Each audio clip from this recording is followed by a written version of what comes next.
Are we on? Can you hear me? Can you hear me? Microphone check. Lights. Cameras. Hit me. This is swanky. This is lifestyle. This is culture. Welcome to the social center of everything culture. Culture Daily. Earlier you heard him say Kweku man. We'll get into that conversation later. But of course the brother is here. Brother, welcome. What's good, brother? Welcome to the Culture Headquarters. We've been looking forward to this conversation and I'm happy you are here. How are you doing though? I'm okay. Because I would say, and I say, why you come? Say me comes. Oh yeah, sure. I don't think so. Yeah. With the songs you drop and the kind of bars you release, people, I get the impression that you are, a bit, Yeah, but fire in the booth, But be honest, I was see. Yeah, baby, I was here. When you go to certain places, you just need to behave the way. Where did you grow up? I grew up at different places. Okay. I can't particularly pinpoint a place, but I'm like a third culture kid. I grew up, now I'm living in Accra, still living in Kumasi.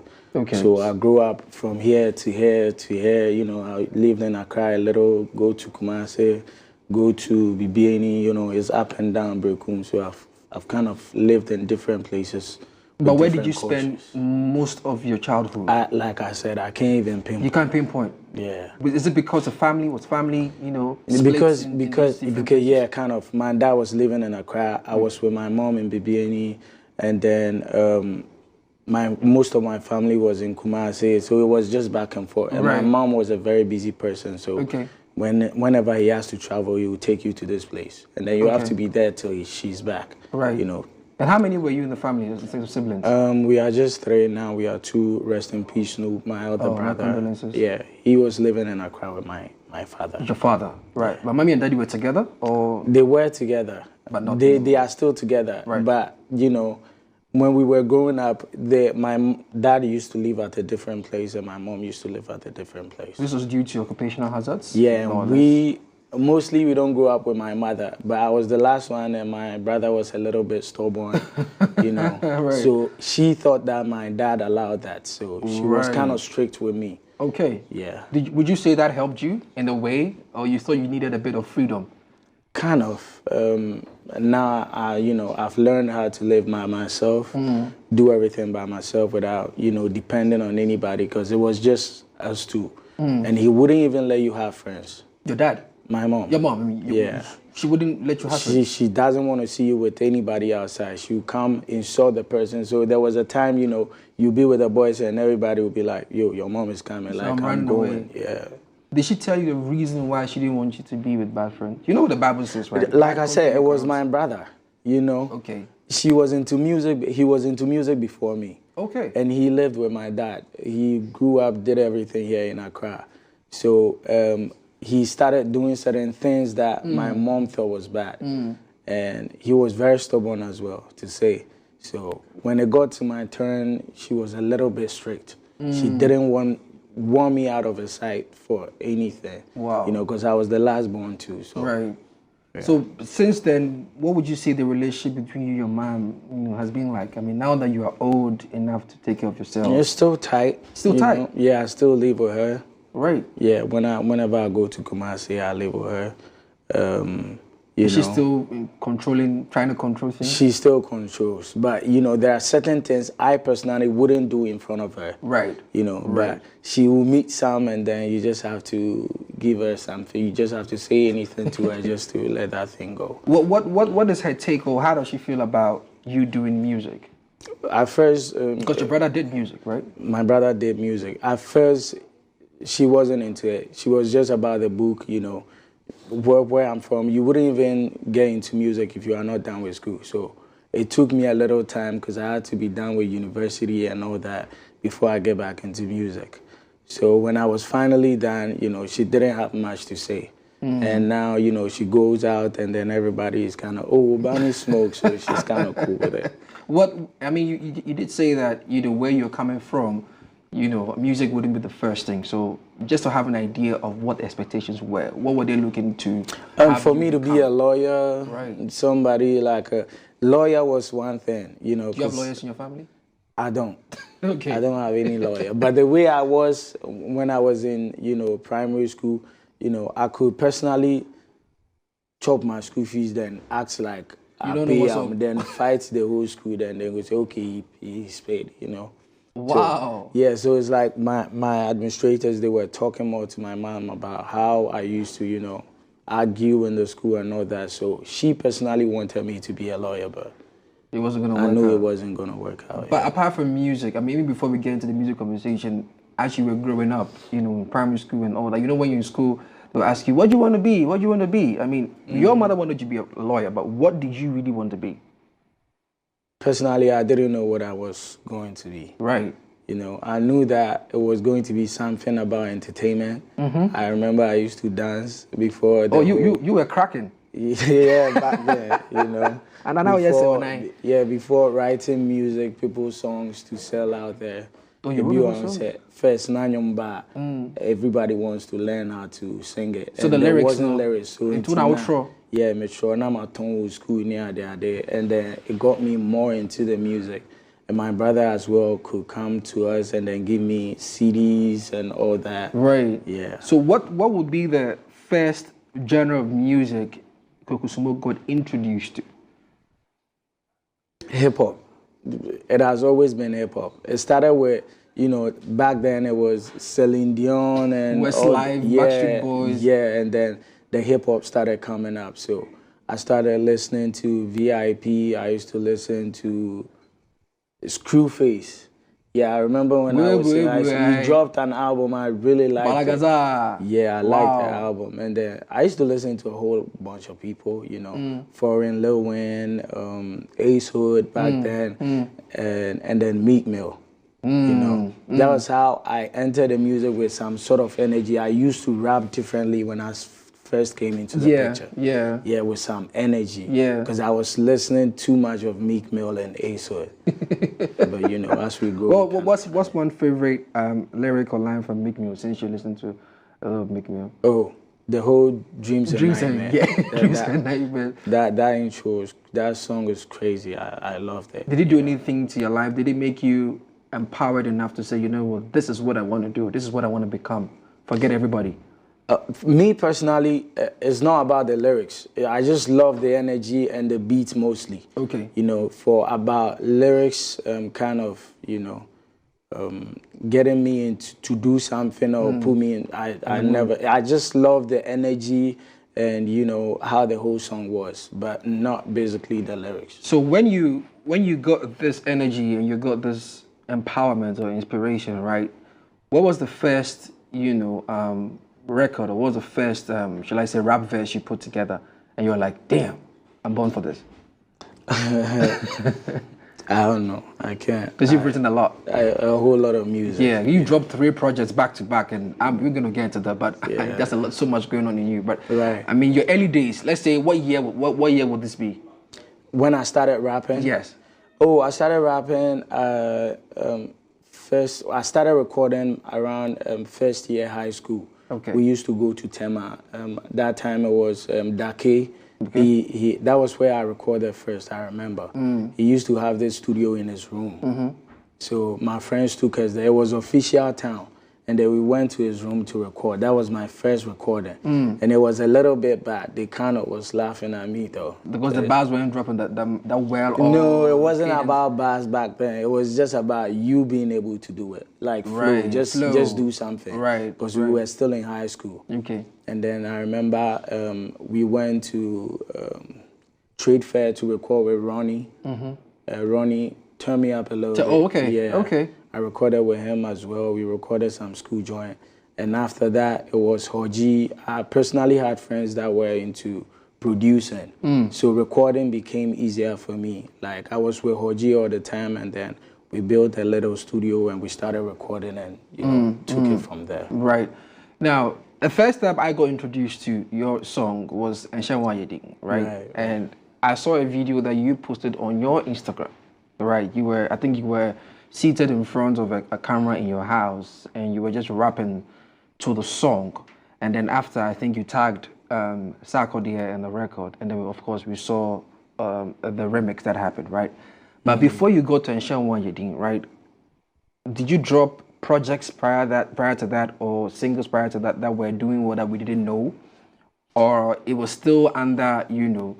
I didn't drop anything major before that. It was just regular freestyles, you know. Yeah. Just doing just freestyles and posting them here and there. Till we met Nana Burrow, and then he took us to Sakodie. I personally told Burrow that, oh, you know, I love this song. I would like Sakodie to be on it. And then he took me to Sakodie, and then he just heard it. I think the day we went there, he was also stepping out because he had waited for us for some time, and then we weren't coming. Right. So he was going out, and then he took my phone, and then I gave him his, you know, he gave me his email. Email, and then I sent a couple of songs. I think he did 3 of them instantly. I was at a barbering shop when somebody told me, yo, Sakodie is on IG with your song.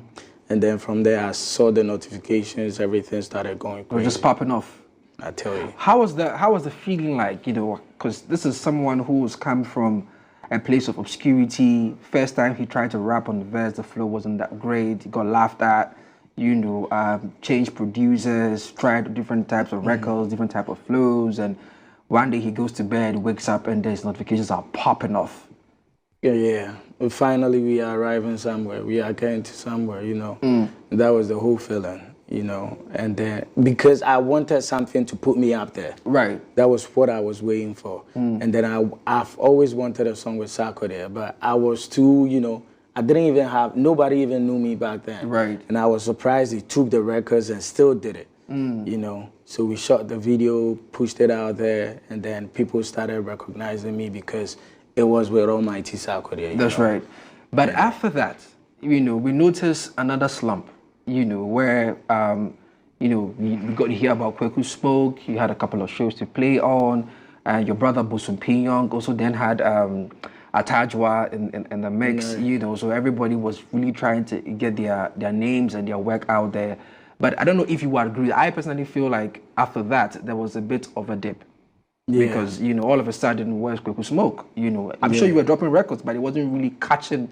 I didn't drop anything after my Snoop Forever album. Right. You know, so it was 2020, December 2020. I had some setbacks, and then I had a couple of issues in the industry. Yeah. So I kind of went totally off. Like, I wanted everything to die down. So I was away for a bit. So the whole of 2021, I don't remember dropping anything major. Yeah. So all started back 2022, I think June, when I dropped that Big Smoke EP. Right. Yeah, and then I saw that people liked the whole thing.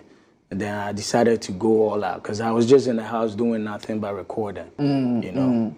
Now, you mentioned the issues in the industry, which I think it's very important for me to touch on. As a hip-hop person, as a rapper, when these things started popping up, your issue with Shatta Wale, your issue with Strongman, and all of these things that came around. I mean, this is someone who has just tasted success, you know, pun intended. You know, you've had the opportunity to do a song with one of arguably Africa's biggest rapper, you know, and all of a sudden you have these, you know, challenges hitting you left, right. You're a young artist in the game. How are you handling all of that before you even got into the place of, you know, shutting everything down for a minute? I don't know. It was kind of normal for me because to me, it was just, you know, getting back to my old self, just being me. And then I didn't have an issue with Strongman at first. I still don't even have an issue with him. Where did that come from? I don't know. I personally tweeted something, but I think he took it the wrong way. And then, you know, he was on TV3, and then he made certain comments which I didn't like, you know. Right. And I'm like, yo, I was taking it lightly, but what are you even saying? Like, Do you think it's part of the game? People say it's part of the game. We should charge it to the game. I mean, like you said, you tweeted something, he took it personal. As to why he did that, I'm sure you don't know.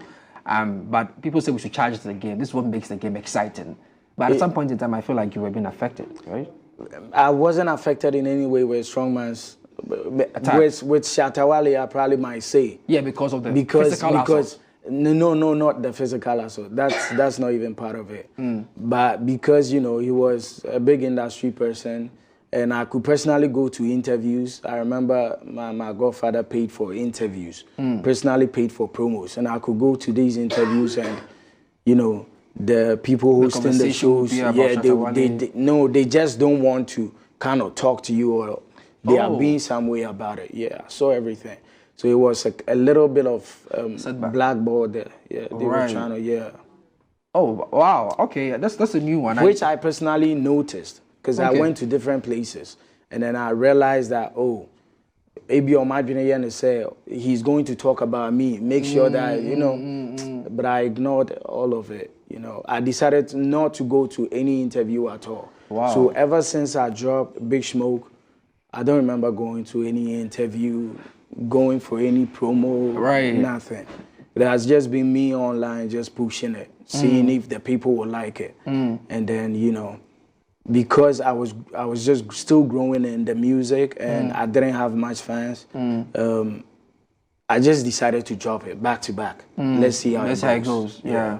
Do you think at that time you felt like the media had become an enemy to your progress? Because you needed the media to extend your impact. Yeah, but I ever since I started music, apart from Yedin, I haven't really been like a media person. Because you don't even see me. That's true. People don't even see me around, nowhere. Is that part of the brand? Like I said, it's me personally. That's how I grew up. I grew up alone with my mother. If she's not there, it's just me. Didn't have much friends. I still don't have much friends. I can't even pinpoint 2 or 3 friends that I have. So it was just regular thing. It was normal to me. I understand the aspect of, you know, it's being a personal trait, right? But often you hear people say that, you know, the work that you do, you need to be out there, all right? God bless the internet and for what it's doing. But yesterday, in the last 24 to now 48 hours, the internet has not been working, right? Yeah, so unfortunately, so imagine if we had such an issue, how would you have been able to get your work out there? You still need the media, right? So is it something that you are considering? Maybe you are unlearning and relearning to work with the media and getting your stuff out there? Or you still gotta deal with it? I personally, like 3 Music reached out to me, and I'm here. Yeah. I personally will go to certain places that they call me at. Right. But I'm not trying to be everywhere like that. And I'm not trying to let the media control me. You know? I'm trying to handle my own stuff. If I make it, fine. If I don't, like, I'm not trying to make it look like I'm, you know, I'm looking, so I'm here. No, I'm not trying to do that. Why are you doing music? I'm doing music because I feel like there are some specific people that shares the same, you know, story with me, that there are so many things that I need to talk about with them, so many things that I need to put across for them to listen, probably motivate them, encourage them, you know, let them know that we are still the same. So me personally, it's about, you know, you trying to find my music and seeing the importance of it, and just, you know, becoming part of the family, you know. It's interesting you mentioned this, because I noticed that Eshawa Yedin, right, he had a theme, right? He had a theme of a braggart, right? You know, someone who's got, you know, money, wealth, you know, and you can't sit with us kind of thing, right? But I saw that you flipped the story these days. You flipped the theme. Now you're making aspirational music, or your rap verses are more aspirational. Like, you want the guy on the street to be able to relate to you. At what point did you realize that you needed to, if that was even a personal decision, that you needed to flip or switch this? Because, you know, because, I mean, when people think about Kweku Smoke, they think about the rich rapper coming from a rich home, you know, we be okay, be fine, you're just doing music to do whatever, right? And we saw that in your rap verses with the Shawa Yedin to the, you know, Big Smoke era. But now with Playman, Kweku Jesus, Old Compound, there is this aspirational, you know, Kweku Smoke, like now you are telling your story from somebody who is broke, like it was I get it, because I've been there, and Yedin wasn't like the rich talk. It was, I don't know if you paid much attention to it. Even in the video, we made it look like I was sleeping in the studio. It was something I was kind of dreaming about. Right. So the whole thing was like in a dream. So that's why I said, Boko Boko Naka Krabe Sheme Hua means I don't have it. So if I get it, it's here. My video only look it's like something we dream of. Yeah, right. We are looking into the future. And then, you know, I feel like right now that, like I said, there are so many. I personally feel like Makechi. There are so many tapes that I need to bring out because there's so many things I've been through, and I realized that, you know, that's what the people really want to hear. After dropping Big Smoke, you know, I decided to, if you people are liking this, then, you know, I have more of it to tell you, because it's not as if I'm just sitting down creating it. It's something we don't even write. We just get into the studio and we do it because it's something we've been through, and it's easier telling the story of what you've been through than trying to create something out of nowhere. You know. So these are actually true reflections of what you've been, not because as a rapper you are creative too. I don't remember any single song that I've dropped recently that has got me trying to create something out of nowhere. It's all my stories, you know. Wow. Yeah. I mean, this is very interesting hearing this, because I'm sure people who are watching the show or watching this interview for the first time would actually have to unlearn the fact that you're not just coming from a rich home. I'm not even from a rich home. Is it? I'm not even a middle income boy. No. Yo, Kweku, that's very. I'm from a very poor background. I was the second or third person to go to university in my whole extended family. You know? Yeah, I'm from a very poor background. People know me. They know my mother. Wow. They know that we used to sell in the market. Yeah, sell in the market, yeah. I used to sit in the market to sell as well. Is she the Auntie Sisi you talk about? Yeah, she's my mother.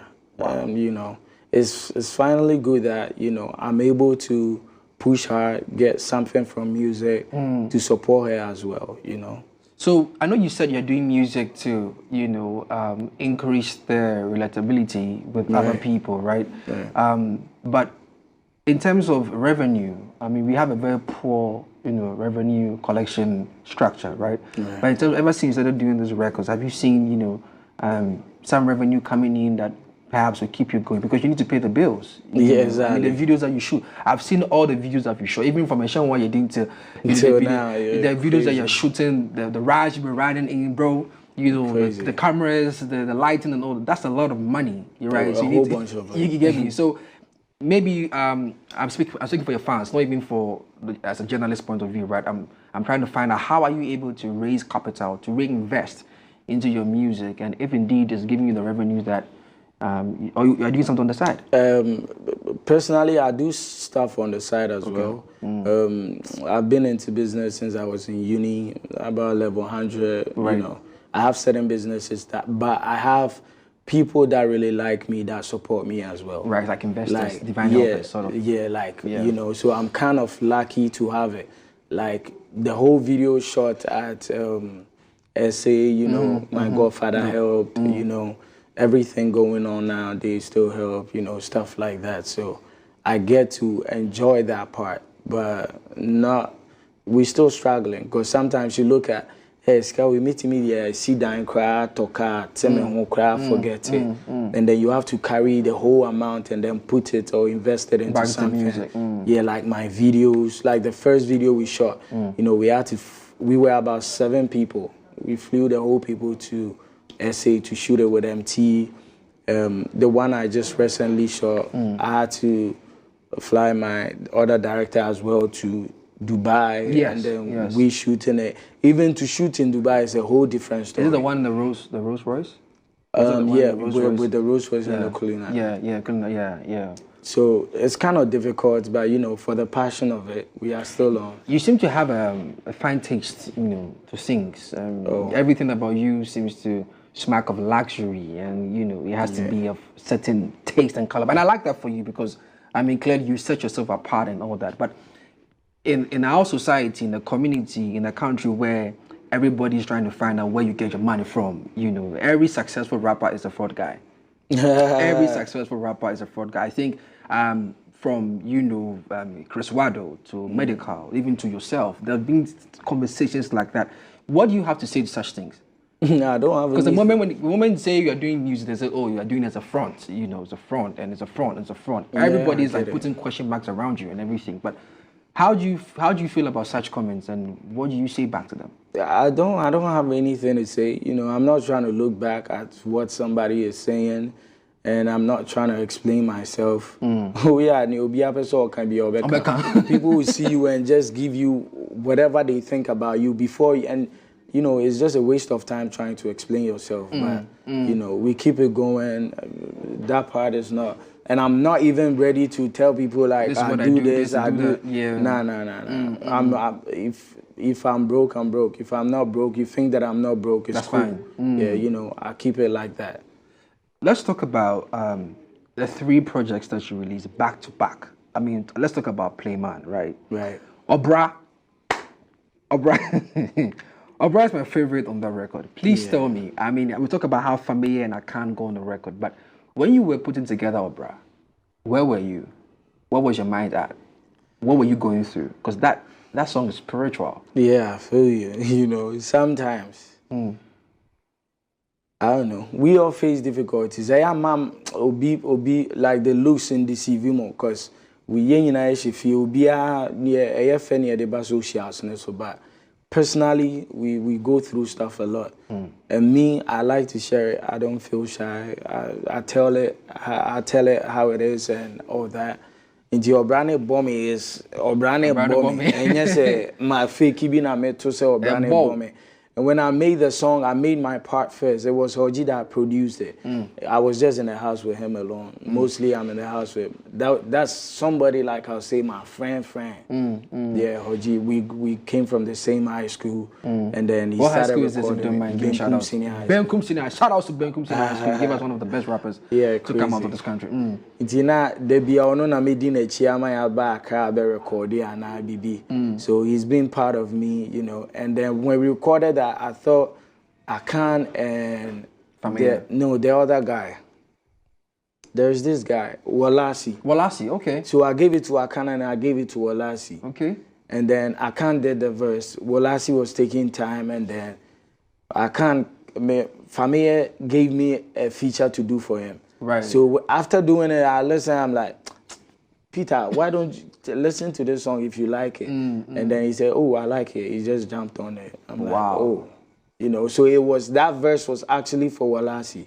It was just because I probably think that he had some, he was busy or probably had some difficult times that he couldn't jump on it. Yeah. Wow. So for me, Playman, the project Playman, Obra is like one of the songs that stood out for me. Were you actually surprised at the feedback or the reaction that, you know, people were given to this record? Would you say it's like one of the songs that you put out that got you like, whoa, what have I done? Yeah, it's part of it, but you know, it's part of the songs. Right. Like I said, I didn't personally pay attention up till now. You know, my people tell me, oh, the tape is going crazy, it's doing this, and I'm like, you are still in music like I don't, I don't even see it. Yeah, I don't even pay attention to it.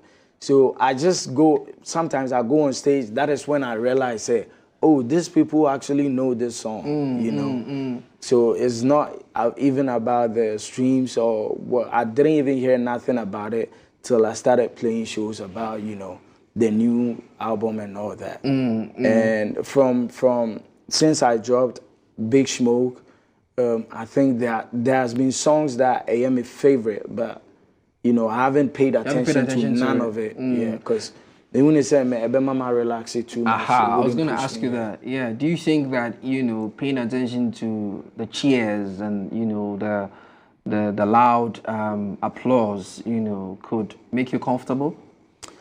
Like I said, the media and all that is not my whole focus, you know. My imagining is on what I'm trying to put out. I personally feel like, you know, there was a time I lost a friend, and then I'm like, oh, so, because he wasn't sick, and I'm like, oh, so be able to me anytime, you know.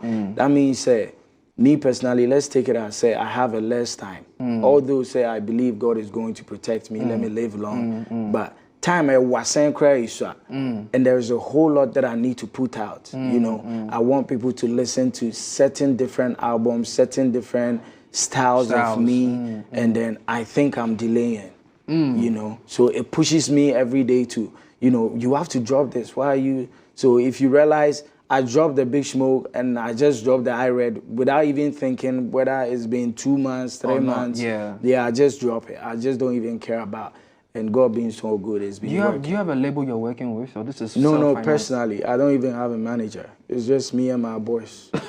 Okay. It's just me, Barney, a couple of guys that I know. So when you say it's you and your boys, is this intentional, or there are plans to, like, you know, get on a big label to do greater things? I mean, we've seen how labels, you know, help expand your reach in certain markets. I'm sure you're not just trying to do music for Ghana. Right. I'm sure you are looking beyond Ghana, but we've come to understand the business of the work of the show. Thing. That, you know, in as much as you have investors, you've had people who have served as divine helpers and whatnot. There's only much you can do with you and your boys, right? So in terms of expanding the impact, are there plans? Have you been reached out by labels? You know. Saying that, hey, we've seen what you're doing, we've seen the numbers. Audio Mark, you're doing 1 million streams or what in 2 weeks or in a week. You know, you're doing even greater streams in the month. You know, we are doing this by yourself. Boom, we want to come on board and, you know, extend it. Has there been things like that? We haven't heard anything from anybody yet. Are you open for that? Me personally, I don't know. If it comes, it depends. You know, it depends on the whole thing, the whole conversation, how it will go. But if it's really about money, and somebody trying to take my freedom of how to even release music, and I wouldn't like to jump in it, you know. Like you want to release music on your own terms? Yeah, in my own terms. I just want people that will believe in me, that will help, like, you know, even if it's business-wise, let me just have my freedom to, not somebody making it look like, you know, because I've seen people that have been through it. You know, Al Maya Basa, it didn't end well with them. And, you know, they are about business. To them, it's about business. And you, it's passion, you know. So they will drive you where they want it to go. And I also have a personal focus of where I really want to take my stuff. Into Ekobase, maybe I'm a GOBC, I will control me, and then he's trying to let me even do things that I'm not even, you know. Do you have a lawyer that works the team? I don't have a lawyer. Would you want to have a lawyer on the team? Because I feel like this conversation sometimes it requires a lawyer. So you focus on the crafts, and they focus on the business side of things, right? Because I want to see you become bigger than what you are, not just in Ghana, right? Sark has done enough for Africa, and I think he set the platform for people like you and the rest of the other Ghanaian rappers to take it up and take it to the next level, right? But we know that these things are done by machineries, right? And so I personally would want you to, I'm hoping that, I mean, after this conversation, labels who are in tune with your work would reach out, and then you get a lawyer who can see to the matters and argue the case on your behalf. You know, because most of the time, the stories that we hear about the unfortunate, you know, agreements with these labels are people who really, because of the money, they're excited about the money, but they don't read the tenets of the contract. And so by the time they are done, they are lacking. I don't think when you be, maybe when you be. So I feel like if you get a lawyer, that would help you. Because trust me, I speak for everybody who wants you. Because there are conversations right now happening that you are slated for the hip hop artist of the year for the forthcoming. How do you feel about that? Forthcoming VGM Awards. Yeah, because we've worked, and I'm happy if they will recognize me, and then, you know, see say my Juma. But like I said, have you filed for nominations? Did you file for a nomination? I filed for it. All right. But like I said, Empire Bone actually near the name. You know, I'm just trying to be careful, and, you know, lately I'm trying to be so in tune with myself. You know, about certain steps and right. And like I said, it's not actually even about money. You know. Because we have other people trying to even give us money for no reason that we haven't even asked for. Yeah. But I'm mostly concerned about, because we have about 4 tapes to drop this year. Yeah, and then all of them are into the Mbisa say yes, we cry sales the same now we are making sales the same. We haven't even gone into that. Like I said. But probably people are seeing it differently out there. But yeah, it's just normal stuff. I don't even like you said, my droppy tape, I haven't even been out. It's the first time I'm coming out. Yeah, I'm happy. Yeah. I'm happy you're here because Yeah, I am also happy being here because I'm a fan of 3 music. Thank you so much. But me imagine say, you know, I say business wise, be now I say it's just a passion, the love. A bit taking the whole attention because, like I said, I have a whole lot to drop. But I mean, I'm saying, I'm going to your hair, so with the speed, you know, gradually when we keep on dropping, those things will just a bit shame by itself, you know. And we are not saying, we are not trying to welcome anybody that believe in us. That's right. We are still open for anybody, but I'm just saying, that's not where our whole focus is, you know. I really dig that. I mean, talking about 4 more tips to drop this year, it's like taking us back to the old school hip hop mixtape era. You know, just dropping projects. So these projects that you're looking to drop, we'll get to Kweku Jesus, but these projects you're looking to drop, are these projects already recorded, done, waiting for the time you feel like I need to drop this one? Yeah, most of them. Or you want this one to marinate into the hearts of people before? Like I'll tell you, the only people holding us is my distribution. Okay. And you know, they will even tell you that, oh, Smoke, we know that, you know, we cannot control how you release music, but this one is doing well. Let's just calm down. Let this go a little bit. But apart from Omono, my drop it, man. You see, I don't even care. Kweku, you know what I noticed here. I don't. First of all, let me ask you this question, and I'm sorry if it's personal. Are you cool with Shatta now? I'm not cool with him. But you know, you seem to look like another outlier in the industry. You know, as compared to how Shatta has been seen as an outlier. He likes to do things his way, right? And it's worked for him, right? And now we are seeing a similar, you know, trend with you. Like you're saying, you are dropping music when you feel like, when you're convicted that it's the time to drop it. And that's how Shatta feels sometimes, right? You know, he's become an outlier in that. It's worked for him. It seems like it's working for you too. Or lots of course you think it's not working for you.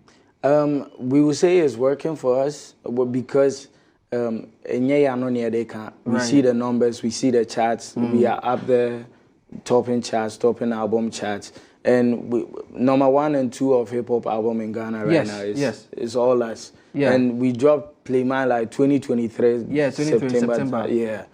Now, that means we are doing something good. So I think it's working for us as well. But if that's what he is doing as well, I know he also has great minds and he's probably doing his own thing. But or I say may share not to do my. I'm just doing my stuff. But I'm happy say at least will be so no so and no so far you know at least you have hope in that. Because honestly, a big industry person, and then it's working for him. So it's like, With the kind of songs you do, obviously talk about social issues, social commentary.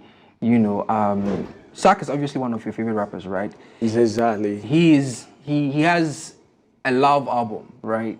I want to see the Kweku Smoke in love. How was it like? Like, would we ever see a project from Kweku Smoke? You know, talking about his kind of woman, you know, how he loves his woman, talking about family, and I know you're not married, but I'm just saying, like, in a dream, in the future, Kweku Smoke, are we ever going to have like a Kweku Smoke in love type of album? Yeah, we put in a couple of love songs here and there. Yes. If you listen to the Playman. Playman. That's what I'm saying, that because I see it is there, but I feel like you still need to let people know that when it comes to rap game, you know what you're about. But I'm not trying to fake anything and go and put it into music. Like Metro love song out of nowhere. I just want to be in it, feel it. That means you're not so that when I write it, it will touch you the way you know it's supposed to be. So that means you're not in him yet. Because maybe I'm trying to be in it. So send all right. Okay, let's talk about Kweku Jesus. I want to spend the next 5 minutes talk about Kweku Jesus. You have 10 songs on the record. It's doing so well. First of all, let's talk about the album title, Kweku Jesus. Yeah. When I think about Jesus, I think him as our Lord and personal Savior. Yeah. When you attach Jesus to your name, I feel like you are telling us that you are the Savior to Ghana's rap game. That's just me. Okay. I don't know about you. If it's Kweku Jesus? If you've added the rap game, fine. But it has always not been my focus. Like I said, I'm just trying to preach to somebody. Like, so you are Kweku the preacher? Yeah, like me can't so much youth, my colleagues, people that have even been through it, that think that behind him I say me cool, me can't say hey assembly behind we are can. So you're a rap evangelist. Jesus me so me be save street in our own way. But not necessarily rap industry and to save the whole rap community, because that's not my focus. But just the people, obi pemenyom or kase, obi. Somebody sent me a voice note last evening. It was crazy. The things he was saying in a voice note. It's like I'm feeling good about me being able to touch somebody like that. So that is my main focus. It's a rap, obey. I mean, that has been your main focus from the time you started, exactly. Right? So now that you're getting some of these testimonials, right? How is that feeling like? Very, very. I think that we've reached, Drew, because I am happy, say, even if a single soul is able to, put himself in our shoes and feel it like, oh, really? Hey, I do and they all see, say, and you say, I coach Shishe Bibi Keke, because the way the music hits you, if somebody hasn't been through that, he wouldn't even be able to talk about it like that. What I say? I just feel cool now, me putting myself together and then being able to tell my story, putting all the shyness and trying to let somebody, and finally people, and mommy would say, Sammy, we're a whole crowd and what's me ferry, because a whole bunch of people is being through the same thing. It's really, makes me feel. Do you think, and we'll get back to, do you think that as a Ghanaian hip hop artist or rapper, do you think you always have to rap about the struggle before you can make it? Do you think the system or the environment we find ourselves in, if you're a hip hop rapper or a hip life artist, you need to talk about the struggle before you get notified or identified that, hey, Charlie, we resonate with this guy, from where you sit as an artist? Yeah, I've seen it happen many times. Other artists talk about the struggles and it works for them. But I personally think that game will plan be any, if it will work for you, it will work for you. Obiaka and Ubia still now Kobe Bia, Ubiaka rich stuff, and also the Drew baby. Right. Into me personally, my dream say whichever way you are, because say we mama ba, you cannot come and talk about struggles. In fact, we wouldn't even cry into me find shame money. And now you be away also struggle. I don't even kasa about richness. That's right. Because you don't even have it. It doesn't work. But whichever way you may find yourself, if you keep pushing, I know say be on a destination and Yankopon share papa bia will be anymore.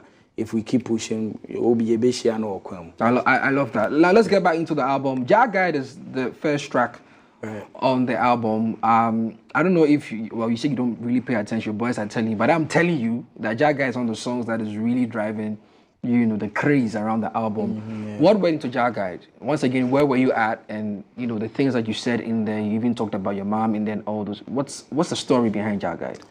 It's the same story as you hear it. Major Kakebia, yeah. Wow. It was a time my mom almost died. Whoa. She grew lean like this.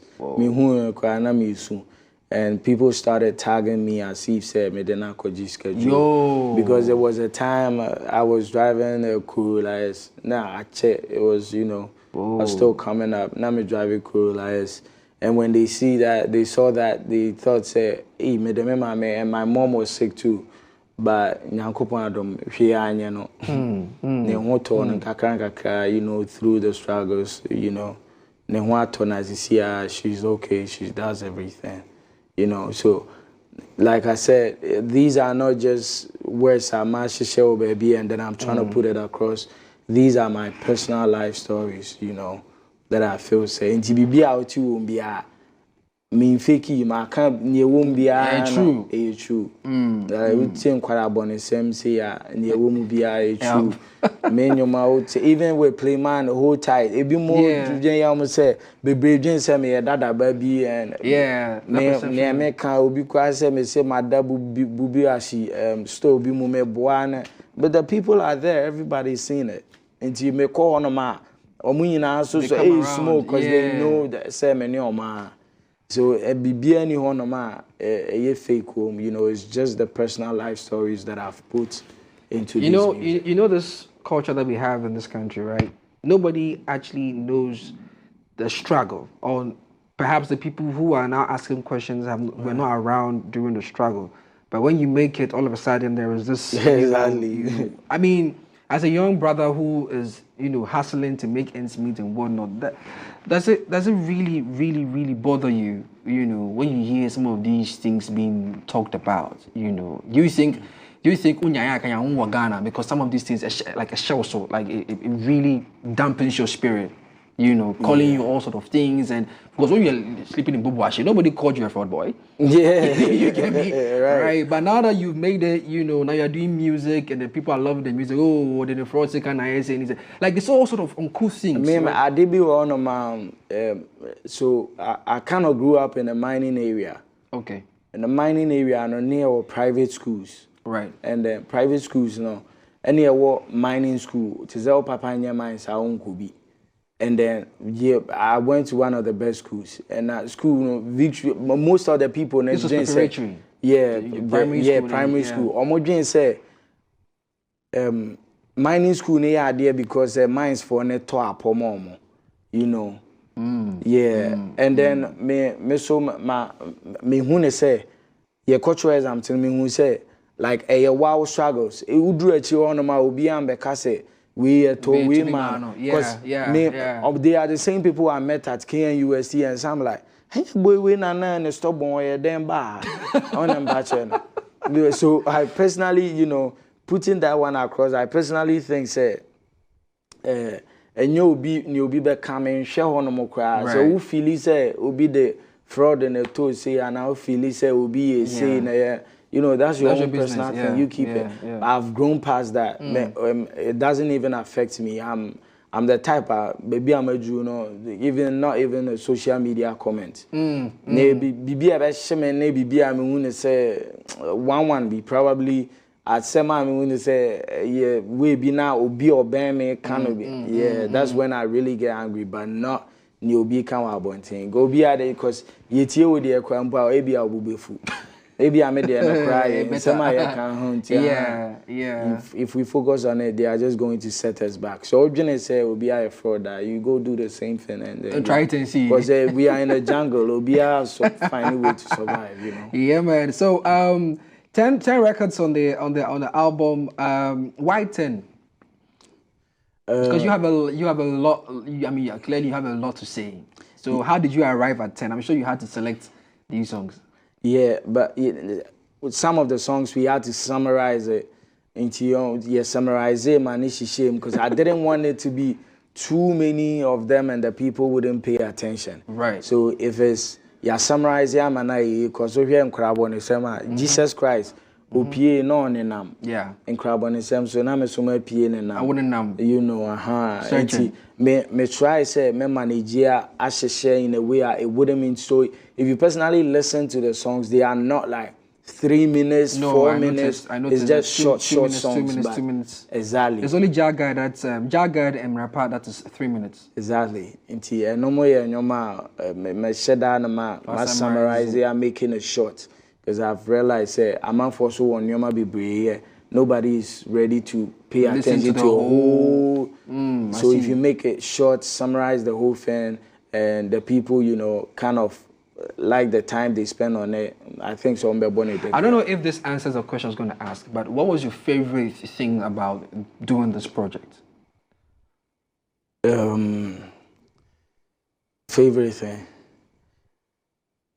I don't know. It's probably when I finished. Because this project, I think we used like 2 weeks recording the whole thing. 2 weeks? We got done with the album in 2 weeks. It's 2 weeks in the crowd because my house, some of the producers have to go and others have to come in. Yeah. And until a man, yes, but it was like 2 weeks. Maybe and I'm say, oh, really? You know, the good part is say maybe, and then I'm being able to say, me feel it say, I've finally been able to finish this tape. Yeah. What are your favorite records on the album? I like Young Boy. Young Boy. Because I had the inspiration. I was in Dubai and we were going to a shop, and then my younger brother, and then I was standing outside, and then this young Russian guy sent me some beats. So I was listening to the beats. Yeah, shout out to the young boy, Kiyomi. I think he produced like 7 songs on the album. He's like a 16, 15 years old boy. Wow. Yeah, crazy. He's in Russia. So I was listening to it, and then because the things I said, and I had a friend that lost his mother, you know, Boyru, RIP, we go there and then, oh yeah, mame for everybody, all the ghetto boys. So yeah, free musa and me I was so emotional, and I knew say it would pick people like that as well. I wanted to record it that very day, but I said Dubai, as a Pakistan for be a bookie studio, no for drama, be near there. So we couldn't record it, and when we came to Ghana, we recorded it. So Young Boy is personally one of my favorite. I like that guy too, because you know it tells more of my story as well. And then I can't really pick a favorite. Well, I mean, viewers and listeners, you heard his favorite, so you want to check out Young Boy and Jaga. But listen to the whole album, Kweku Jesus. But my final question to Kweku would be: your name is Paul Amankwa? Yeah, my name is Paul Amankwa. Kweku Smoke, anything? Smoke, yeah, friend me Smoke from high school. Okay. And your friend me Kweku. And first name the young rapper Smoke. Young rapper Smoke. Maybe yeah, your name friend me YRS. Say, on say you see so I can't hear in Kuala because you are several the way you team. So there was this time we went to Sakodie's house when we were about releasing Yedin. Right. And he said, YRS there, Kumase Mame for no quarantine mimbo. That was exactly what he said though. He said, YRS. So I felt some way the way no ni buru yeah me no say me di ankasa de say na me say Kweku no say we dey smoke so you dey na yeah ne Kweku Smoke. I think it sounds better, and he di ankasa de Sakodie na Sakodie inspired Kweku Smoke. Yeah, he right there in his house. Yeah, on the kasi any di in his house, because we were about releasing the song and we wanted to go to him about the videos and all that. And ever since then, Kweku Smoke has been on the lips of many people. You know, so I think it was the right thing. Yes, you pay attention to it. Anyway, Kweku Smoke, Kweku Jesus, thank you so much for coming. Thank you. This is your camera. Okay, that's your camera. I want you to tell people. The first time I met you, Lisa. Bunny always mentions your name. Bunny, shout out to Bunny. This is your camera. Please tell people where they can find the album and other projects that you've dropped, and where they can also find your social media. Hey, beautiful people out there. My name is Kweku Smoke. On my socials, it's Kweku Smoke _ everywhere. And, you know, I have a new album out, Kweku Jesus, out in all musical platforms. It is a audio macro, Apollo, baby abehu we biano. You will get it there. Just search Kweku Jesus by Kweku Smoke. And thank you guys. So more me now, the people supporting, you know, thank you guys so much. God bless you. All right, and thank you so much for tuning in. We brought you a fantastic, intimate, and of course, a personal edition of our Friday Big Conversation with the brother Kweku Smoke. You heard him, you know where to find the album and the rest of the project. Don't forget to stream a Ghanaian song today so that we make this ecosystem a better one to be in. The name is Outliers Salvador, and we'll be back again same time next week right here in this wonderful culture headquarters. Bye-bye.